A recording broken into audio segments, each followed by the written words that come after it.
There's no planet in the DC universe that holds as much dread as Apokolips, the planet where the one and only Darkseid resides. It's interesting how both of their names are a take on the words Apokolips and Darkseid, which DC has done multiple times over the years, but did you know that Apokolips is more than just Darkseid and his subjects and parademons, which have appeared most commonly in the various depictions of the planet? In fact, there are some major connections that Apokolips has with Earth and even the very origin of the multiverse itself. Let's look at Apokolips and dive into the lore of this primordial hellscape, as Wonder Woman herself puts it. Before we get into this exploration, we have a very small request. If you like our content, please support us by subscribing to the channel. It's a small click for you, but for us, it means a lot.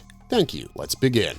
The other is Apokolips, a ravaged wasteland, ruled by the demon. Apokolips explored. Apokolips is probably one of the most talked about places in the DC universe, considering it's home to one of the most significant villains of the franchise, Darkseid. It won't be surprising to associate Apokolips with Darkseid's humble abode, but there's much more lore to this than you might have thought. Let's glance through the history of Apokolips and the events that led to Darkseid ruling this planet and using it as a base for all his nefarious activities. You might be surprised to learn that this planet has more in common with Earth than you might have thought. Before getting into Apokolips, we must mention Urgrund, a world once inhabited by the Old Gods, ruled by the God King Yuga Khan. Yuga Khan ruled Urgrund for millennia until he learned of the much talked about anti-life equation, a means that could control the will of any sentient race. According to the legends, this equation existed on Earth, the center of the universe. So, like most other rulers, Yuga Khan decided to invade the planet and seek out this god weapon. But it wasn't an easy task, as he came across the forces of the chaos god Eclipso, who was planning to attack the House of Heroes. Wait, what's the House of Heroes? Kinda like the Watchtower, the House of Heroes is a satellite tower that overlooks all of creation,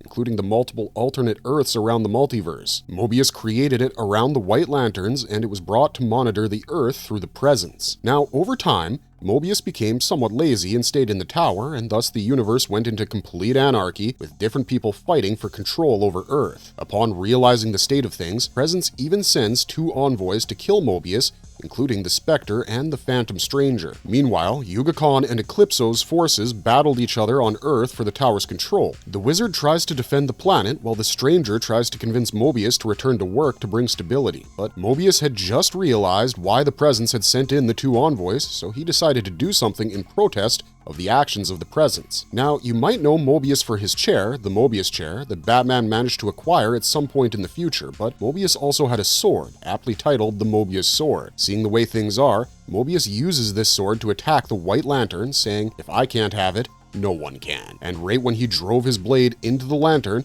it sent a shockwave across the entirety of creation with devastating results. The Earth was duplicated 52 times, resulting in 52 alternate universes in the same space, vibrating at different frequencies. Following this outcome, the Presence intervened and, after vaporizing Mobius, managed to create a source wall around the Earths to create a barrier between them. Don't worry, Mobius eventually got remade. But if you think the Earth had a crazy day, we should return to Yuga Khan's planet of Urgrund. The shockwave split Urgrund in two, resulting in the twin worlds of New Genesis and Apokolips. Yuga Khan, who was somewhat responsible for this chaos, was apprehended by the Guardians of the Universe, not the Guardians of the Galaxy, and was imprisoned within the Source Wall. However, it has to be noted that both these planets exist outside the multiverse, and they can witness all the different realities. You have to use a boom tube if you want to travel to Apokolips. Otherwise, only godlike beings can make the journey. So that's how Apokolips came to be. But then again, what's the reason behind it looking like a pure depiction of hell? According to the lore, New Genesis got the strength and nobility from the live atoms of the old god Balder. Still,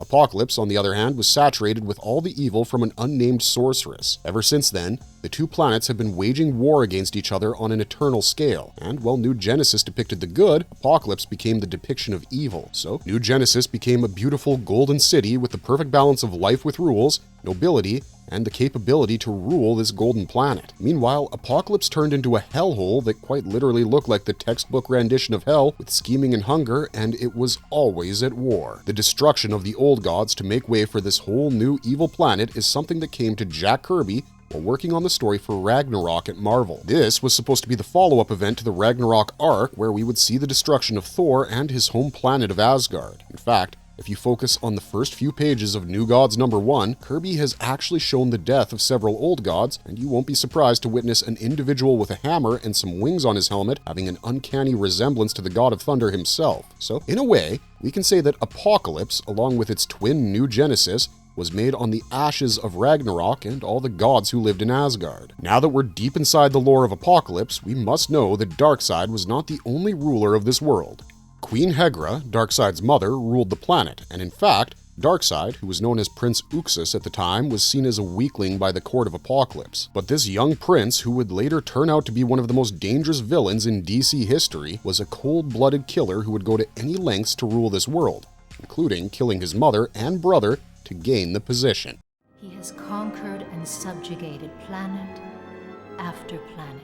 Life on Apokolips. Now that we have some idea about the history of this planet, let's talk about the people here and the different places on this hellish planet. While there are a wide variety of people on Apokolips, the majority of them are the lowlies, who end up forming a group called the Hunger Dogs. Outnumbering all other creatures on this planet, the Hunger Dogs could easily rise and crush the other forces, but most of their attempts have failed. The reason behind them being under the rule of a population that's lesser than them is because they're ruled by fear. A lot of these Hunger Dogs are usually taken in and subjected to weapon tests and often killed off through these tests. The selection for this purpose is also very random, as the individuals are abducted for these tests and then brainwashed into working as bloodthirsty guards and troops for Darkseid. Rather unsurprisingly, hope, freedom, individuality, and laughter are concepts that are considered illegal on Apokolips. The way that fear prevails amongst the masses here is much more ruthless than you can imagine. Darkseid's spies would often blend amongst the Hunger Dogs and flush out rebellion, but that doesn't mean that they would exterminate the individuals involved in rebellious plans. An elaborate plan is usually established and followed to ensure that a certain thought pattern prevails among them. If someone is discovered to be involved in some sort of rebellious activity, the spies would follow them around,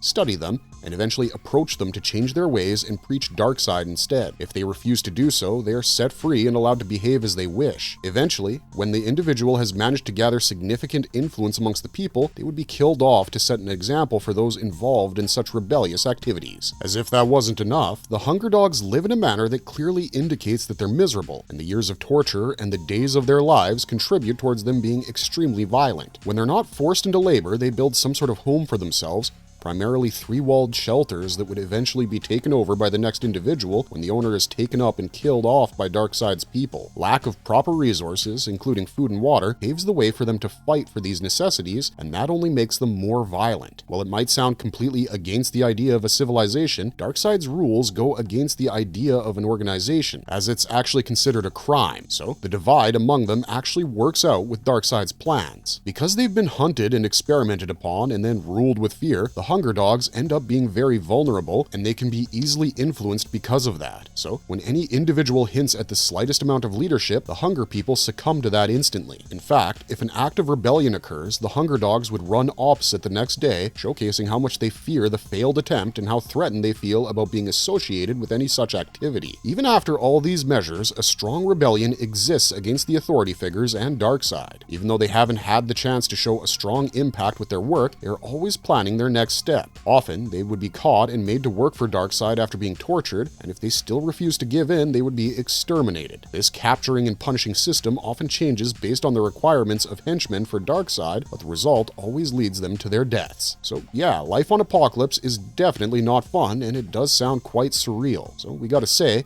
Jack Kirby knew what he was talking about when building this world and its lore.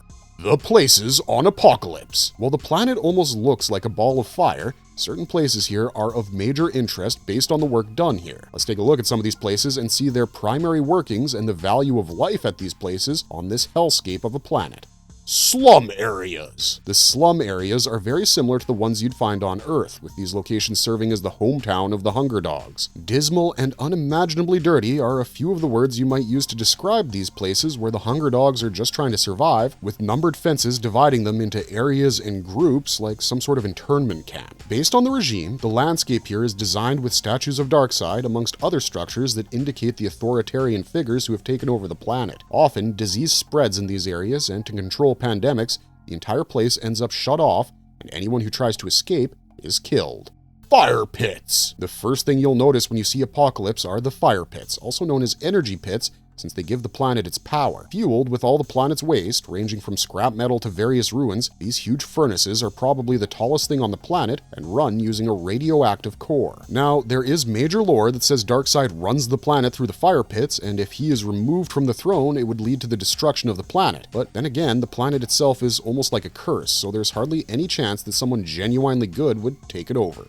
Armageddon! Now we come to the capital of Apokolips, the place considered to be the most dangerous area on the entire planet. The place is the antithesis of Supertown, the capital of New Genesis, and it's filled with dozens of installations where all sorts of horrible work is done. It also contains the two places we'll discuss next, the Tower of Rage and the Happiness Home, but before we get into more details with those, we have to clarify that this place is heavily populated with the Hunger Dogs, who form the majority of the workforce. Any activity that takes place here is felt throughout the entire planet, from the death of a rebel to the random slaughter of Hunger Dogs. And anytime such an activity occurs here, the news spreads like wildfire, and all hope is lost amongst the Hunger Dogs throughout the planet. Darkseid also resides here and considers this his base of operations, where he does most of his scheming and plans for global victories and other plans to attack the Earth. Now, since this place holds the two other significant structures of the planet, it also has the highest security, with troops and parademons continuously on the lookout for some disorderly activity. In fact, the newest and the most advanced developments towards security are implemented here to ensure that neither of the two structures is harmed. At one end of this area, we have Granny Goodness's Happiness Home. On the other, we have the Tower of Rage, designed with Darkseid's likeness as if he is keeping a lookout himself. The main avenue of this area consists of a giant steel wall painted with the name Armageddon, and there's continuous activity happening there. If you think there's not enough ominous activity when you view Apokolips from afar,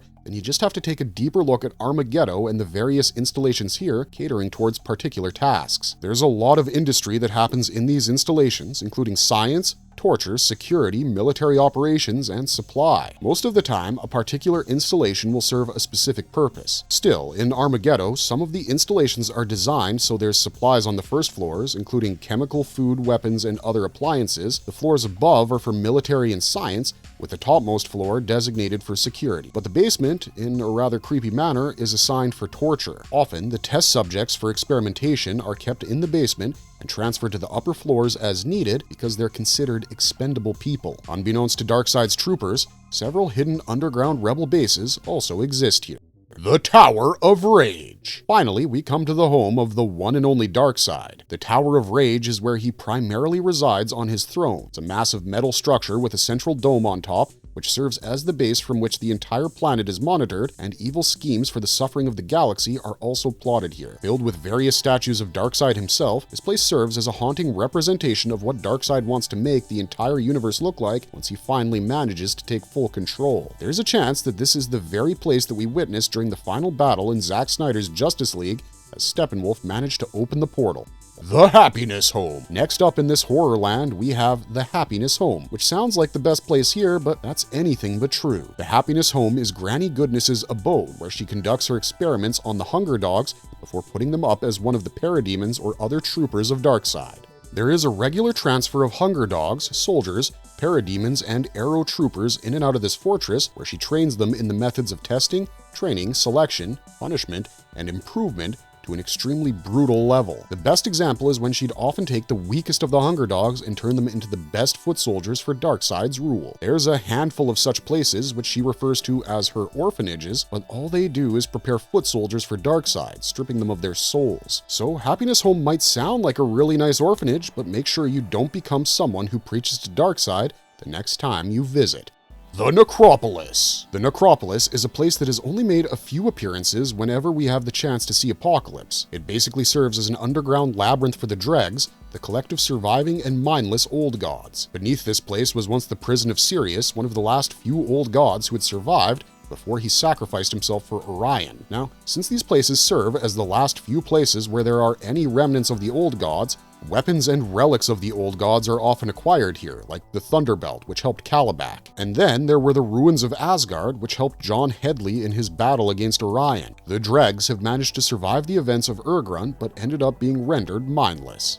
The Garden of Hope. Finally, one place that gives us hope after the hell we described on Apokolips. The Garden of Hope is the only place with any plants on the entire planet, and it also has the goddess Pythia controlling it. In fact, Darkseid himself goes here when he's stressed out. Even though there have been times when Darkseid has tried to destroy this oasis, Pythia was someone who couldn't be challenged easily, and she had definitely bested him quite a few times. In fact, Pythia managed to calm him down once and provided him with a better solution to save Apokolips, but Darkseid being Darkseid didn't return the favor later on and ended up destroying the garden.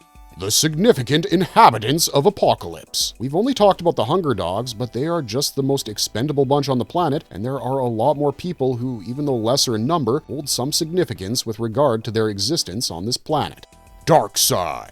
It doesn't make much sense to talk about Apokolips without mentioning the being who runs the ship here and whose name strikes fear across the multiverse. Everything Darkseid does is very much in league with what Apokolips stands for, from how he rules the people to how he plans to cause chaos across the multiverse and slay ruthlessly. While most of the other such figures, whom we can call dictators, go with the idea of power, Darkseid has other obsessions that go beyond that, particularly when he talks about his interest in the anti-life equation. So Apokolips is more than just his home planet, it's the very representation of his intentions, and in a way, he's the ideal person to rule this planet. Somehow, it's important to notice how much this planet in itself is an evil element apart from being the home of Darkseid. In fact, during a crossover event between Marvel and DC, Galactus, who had sucked the life force out of countless worlds, failed to do so when it came to Apokolips. He makes an attempt to do so but fails, since it turns out that this planet is so beyond existence that there's no life force here, and in fact, the evil ends up harming Galactus, making him weak. No wonder Diana described Apokolips as a primordial hellscape. Now, Darkseid doesn't run it all alone. In fact, he has a tight crew that includes Granny Goodness, Desaad, Steppenwolf, Calabac, and last but not least, the female Furies. These individuals are dedicated to executing his will and ensuring that things on Apokolips stay in order.